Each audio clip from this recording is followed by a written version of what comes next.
Assalamualaikum warahmatullahi wabarakatuh.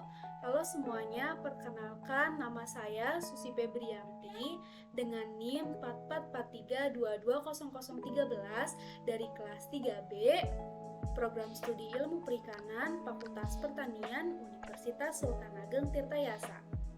Nah, untuk kesempatan kali ini di sini saya akan menjelaskan sedikit tentang bahan tambahan pangan, yaitu golongan garam pengemulsi untuk memenuhi tugas mata kuliah biokimia hasil perairan. Nah, bahan tambahan pangan menurut peraturan pemerintahan nomor 28 tahun 2004 yang dimaksud bahan tambahan pangan atau BTP adalah bahan yang ditambahkan ke dalam makanan untuk mempengaruhi sifat atau bentuk pangan, produk makanan, dan terlibat dalam proses pengolahan, pengemasan, penyimpanan, dan bukan merupakan bahan integrien utama.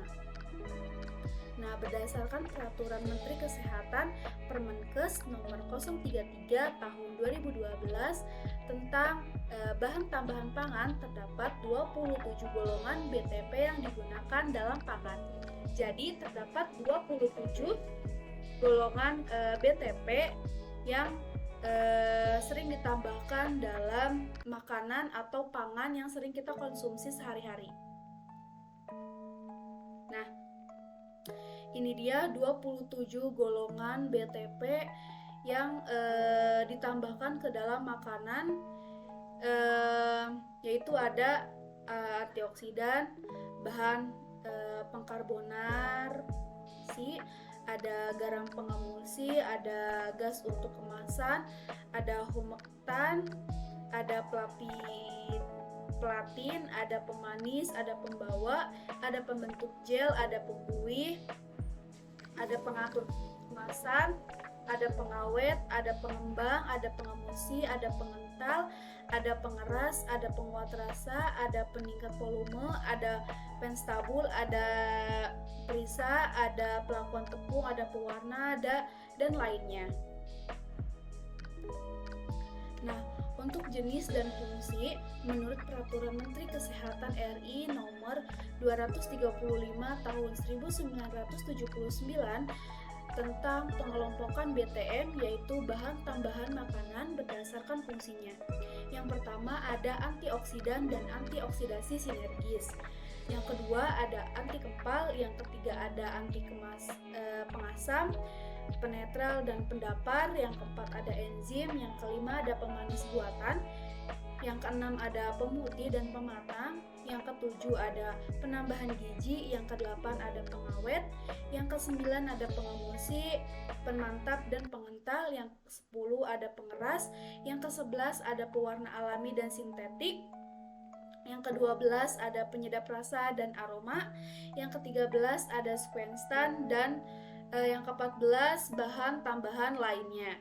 Nah, dari 5 pengelompokan BTM yaitu ada antioksidan, anti kempal, anti pengasam, anti pentral, dan pendapar, dan pemanis serta pengawet, beberapa struktur kimia senyawa antioksidan dan bahan pewarna makanan.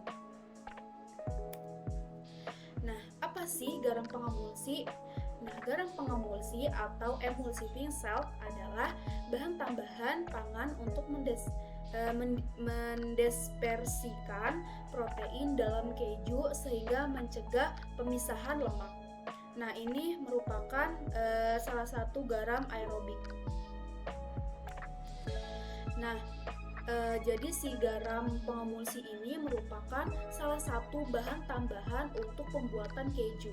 Nah, dalam pembuatan keju olahan, garam pengemulsi merupakan campuran yang paling penting dalam pembuatannya.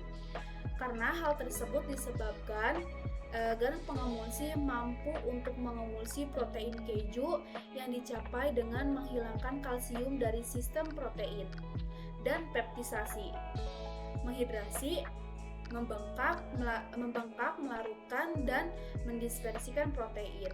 Nah, selain itu juga pengemulsi lemak untuk menstabilkan emulsi, pengontrol pH, dan pembentukan struktur yang sesuai setelah pendinginan.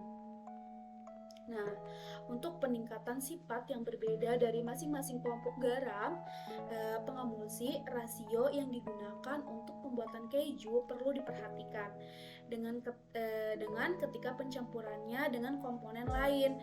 Nah, dari garam pengemulsi dari pembuatan keju menggunakan bahan tambahan garam pengemulsi, yaitu berfungsi sebagai penstabilan produk pangan.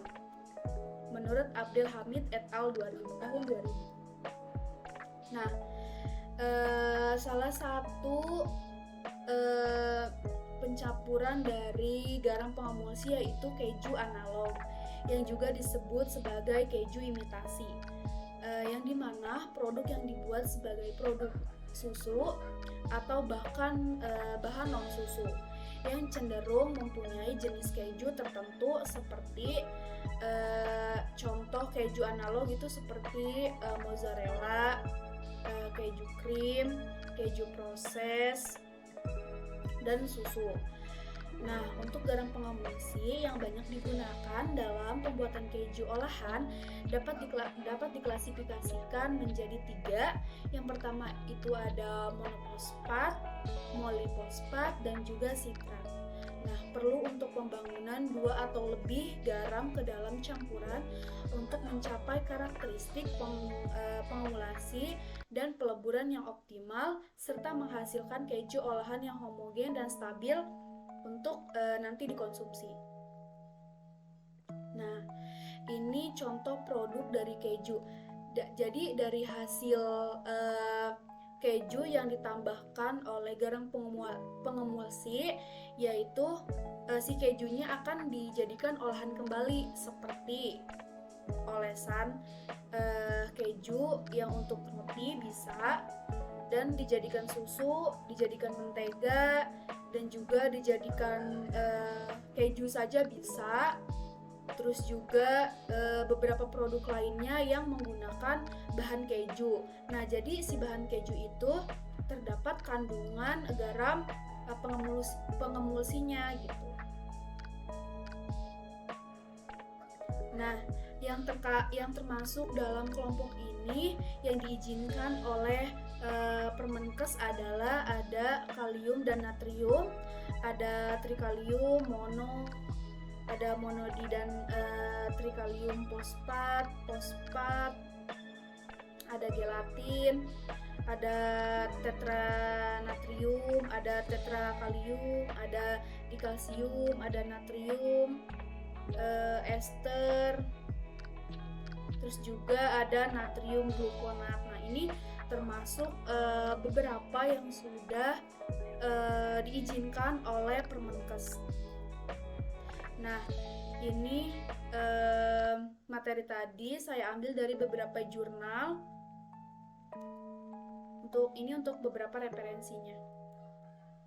Nah, mungkin cukup sekian dari saya. Kurang dan lebihnya mohon maaf. Wassalamualaikum warahmatullahi wabarakatuh.